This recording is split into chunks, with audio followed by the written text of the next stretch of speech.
total worldwide debt has never been higher, and yet there's little sign of this current wave retreating anytime soon. Now, with the coronavirus outbreak being declared a pandemic, governments have announced hundreds of billions of dollars in stimulus packages that will send debt even higher. So just how worried should we be if it all comes crashing down?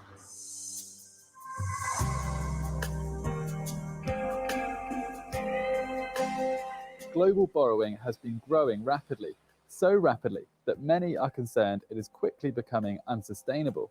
The Institute of International Finance estimates total worldwide debt, which is made up of borrowings from households, companies, and government, surged to a staggering $253 trillion at the end of September 2019.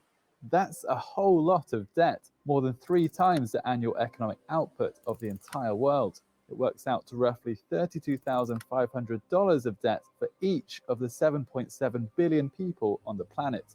What's more, the group says this figure is only going to increase. The World Bank believes the speed and scale of this debt wave is something we should all be worried about. So much so, the group has urged governments around the world to make it a primary concern. But let's take it a step back. Put simply, debt is created when one party borrows from another. It allows individuals to buy something they wouldn't normally be able to afford. That has its benefits. For example, you might take on debt when you get a loan to buy a car or mortgage on a house. This allows you to pay back the cost of those investments over time instead of all at once. The cost of this service is the interest rate. At present, interest rates around the world have fallen to historically low levels. This has made it cheap to borrow from banks, meaning businesses can make large investments and homeowners don't need to spend as much on their monthly mortgage payments. There are drawbacks to a low-rate environment though. Individuals aren't likely to see much of a return on their savings, and both people and businesses could load up on too much cheap debt, something we're seeing now. Governments take on debt too, which they can use to stimulate the economy by funding infrastructure projects, social programs, and more. How much a country's government owes is known as sovereign debt. Sovereign debt is very different to how we might think about debt as an individual. But one thing they both have in common is that problems tend to arise when that borrowing becomes excessive. Loans to countries with developed economies, like Canada, Denmark, or Singapore, are generally seen as safe investments. That's because even if governments spend beyond their means, lawmakers can raise taxes or print more money to ensure they pay back what they owe. But loans to governments in emerging markets are generally seen as much riskier, which is why these countries will sometimes issue debt in a foreign, more stable currency.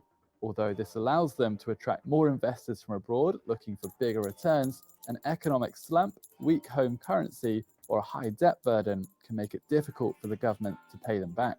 Ultimately, the most important risk when it comes to national borrowing is that a country may fall behind on its debt obligations and default. This isn't common, but it has happened. Take Lebanon in 2020, Argentina in 2001, and Russia in 1998. Over the last 50 years, there have been 4 waves of debt accumulation. We're currently in the midst of the 4th wave.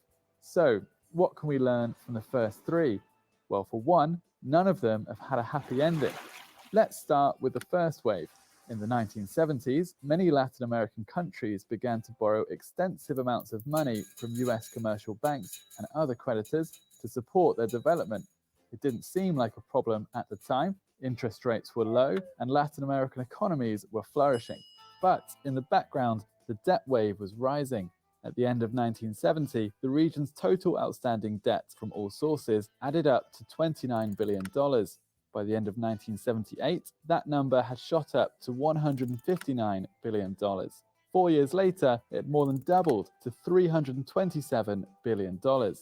In the 80s, major economies began hiking up their interest rates as they battled inflation. Oil prices were sliding and the world economy was entering a recession. In 1982, the starting gun of the Latin American debt crisis was effectively fired when Mexico announced it would not be able to service its debts. This move quickly sparked a meltdown across the region, with the fallout spreading to dozens of emerging economies worldwide. Many countries in Latin America were forced to devalue their currencies to keep exporting industries competitive in the face of a sharp economic downturn. Between 1981 and 1983, Argentina weakened its currency against the US dollar by 40%, Mexico by 33%, and Brazil by 20%. Ultimately, 27 countries had to restructure their debts, 16 of them were in Latin America.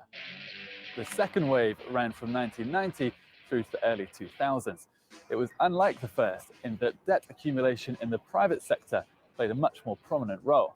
In the late 80s and early 90s, many advanced economies deregulated their financial markets. The policy changes led to many banks consolidating, and these bigger banks' operations became increasingly global. This helped prompt a massive surge of capital into emerging markets, with falling interest rates and a slowdown in advanced economies also fueling the surge. Developing economies began to rack up a lot of debt, most notably Indonesia, South Korea, Malaysia, the Philippines, and Thailand.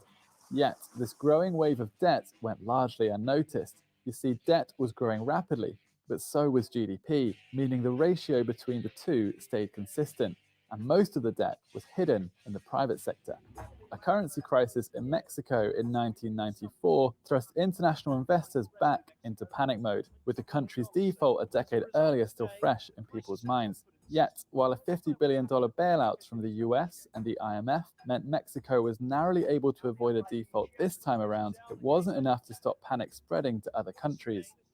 It led to an abrupt stop and reversal of capital flows in 1997. By this point, Indonesia, South Korea, Malaysia, the Philippines, and Thailand had developed a dependence on borrowing. Coupled with several policy failings, this helped usher in a crisis in East Asia's financial sector and ultimately another global downturn. While those impacted by the Asian financial crisis recovered, international borrowing carried on at a brisk pace. Enter the third global debt wave, which lasted from 2002 to 2009. At the end of the previous century, the United States removed barriers between commercial and investment banks, while the European Union encouraged cross-border connections between lenders.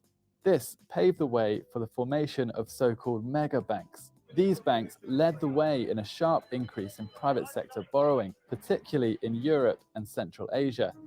Defaults in the US subprime mortgage system piled more and more pressure on the country's financial system, pushing it to the brink of collapse in the second half of 2007 and 2008. The shockwaves reverberated across the world, with one economy after another falling into deep, albeit short-lived, recession. In the US, the 2009 recession was so severe that output from the world's largest economy sank to its lowest level since the Great Depression. The World Bank says we're currently in the midst of the fourth wave of global debt. And if we're to avoid history repeating itself yet again, governments must make debt management and transparency a top priority. This wave of global debt is thought to share many of the same characteristics as the previous three, including prolonged periods of low interest rates and changing financial landscapes which encourage more borrowing. But the World Bank has called the current wave the largest, fastest, and most broad-based of them all. It involves a concurrent build-up of both public and private debt, involves new types of creditors, and is much more global. However, as the coronavirus pandemic threatens to sink the world economy, the moment for stemming the tide may have